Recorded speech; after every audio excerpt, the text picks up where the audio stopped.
ईद मोते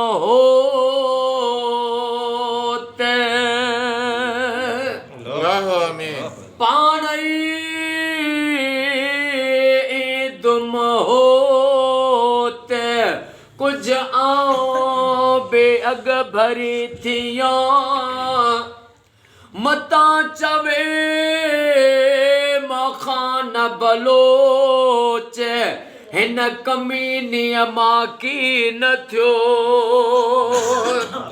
या अल्लाह या रहमान या रहीम करीम रब अज 20 जमादिल साने अज पाक अफजल दिहाड़े ते अज मां खातूने जन्नत अम्मा फातिमत ज़हरा जे आमद जो ॾींहुं अम्मा फातिमत ज़हरा जो वास्तो थी साईं मोहम्मद अकरम मंगी साईं बाबा जो वसीम अहमद मंगी साईं जो ख़ैर पंहिंजी बारगाह में उहद जबल जेॾो लिखण क़बूल फरमा आमीन।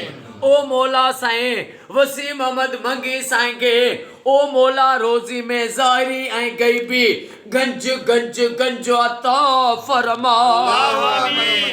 साईं मोहम्मद अकरम साईं के साईं जे बचड़न के क़यामत ताईं अम्मा बतूल जो वास्तो थी शादो आबाद फरमा आमीन। मौला हिनन जा क़यामत ताईं सजण साम्हूं कजा ऐं हिननि जे दुश्मननि खे निस्तो नाबूद फरमा आमीन। ओ मौला मोहम्मद अकरम मंगी साईं जे वसीम अहमद मंगी साईं जे जेके भी दिलनि में जाज़ तमन्नाऊं आहिनि उहे सभु पूरियूं फरमा आमीन। ओ मौला ए करीम एडवोकेट साईं शहबाज ॾिनो मेतलो साहब के साईं जे बचड़न के क़यामत ताईं आबाद फरमा आमीन। साईं वसीम साहब जंहिंजे लाइ भी दुआ जे लाइ सोचनि था उन्हनि जा बेड़ा पार फरमा आमीन। ओ मौला एहसानुल्लाह मेमून साहब के फ़कीर अरबाब अली मेतलो साईं के क़यामत ताईं आबाद फरमा आमीन। अज जेके भी दुआ में वेठा हूं अज असां सभिनी जो बेड़ो तार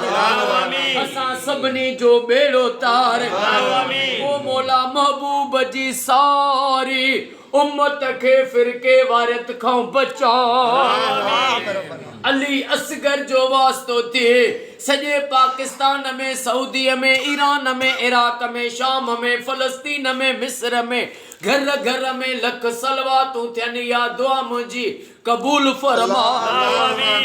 मौला 13 रजब जश्न मौलूद काबा जो जलसो ख़ैर सां थे उन में मुंहिंजी ज़ाहिरी ग़ैबी मदद फरमा आमीन। अम्मा फातिमत ज़हरा जो वास्तो थी मुंहिंजी मदद फरमा आमीन। इन्नल्लाह व मलाइकतहु युसल्लूना अलल नबी सल्लल्लाहु अलैहि वसल्लम या अय्युहल्लज़ीना आमनू सल्लु अलैहि व सल्लिमू तस्लीमा।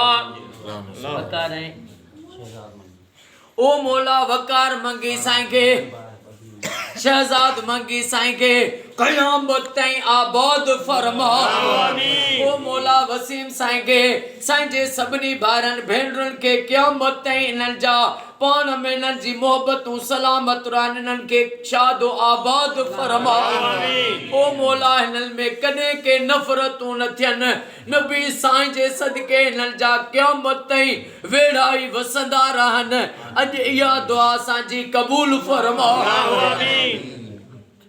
इन्नल्लाह व मलाइकतहु युसल्लूना अलल नबी या अय्युहल्लज़ीना आमनू सल्लु अलैहि व सल्लिमू तस्लीमा। अल्लाहुम्मा सल्लि अला मुहम्मद व आले मुहम्मद ला इलाहा इल्लल्लाह मुहम्मदुर रसूलुल्लाह नारे हैदरी।